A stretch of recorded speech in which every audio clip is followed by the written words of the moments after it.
Hello everyone, limitation act का जो section 3 है, वो हम बार ऑफ लिमिटेशन किस प्रकार से ईज़ी वे में समझ सकते हैं, आइए देखते हैं।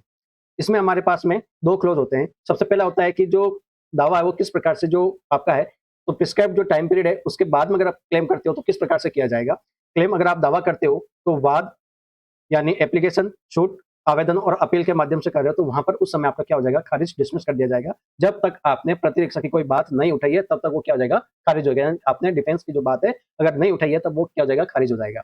यानी फिर वो लिमिटेशन कब से स्टार्ट हो जाएगा, परिसीमा काल शुरू कब होगा, वो देखिए 3 स्टेज में होता है, ए, बी, सी। ए में होता है वाद छूट के ऊपर, दूसरा होता है आपके मुजरा प्रतिदावा, फिर होता है हाईकोर्ट में प्रस्ताव की क्या होती है, सूचना होती है।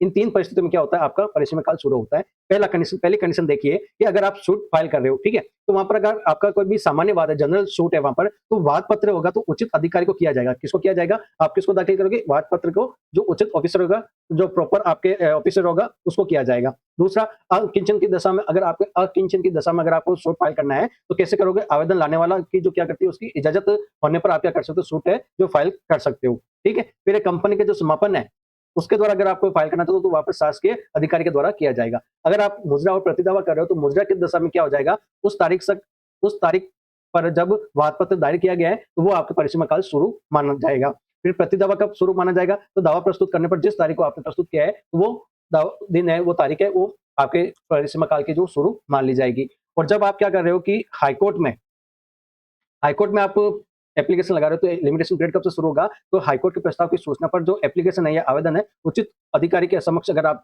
कर रहे हो, किया जा रहा हो, तो उस समय से आपका जो लिमिटेशन ऑफ पीरियड है वो क्या हो जाएगा, स्टार्ट हो जाएगा। तो इस तरह से आप क्या कर सकते हो कि शॉर्ट में आप अपना डायग्राम बना के सेक्शन 3 को समझ सकते हो। कैसा लगा ये सेक्शन? समझ में आया? तो नेरेक अकेडमी एप्लीकेशन डाउनलोड करिए और इसी तरह के जो लेक्चर है आप ज्वाइन कर सकते हैं। ठीक है? चैनल को लाइक और सब्सक्राइब करना मत भूलिएगा। Thank you so much.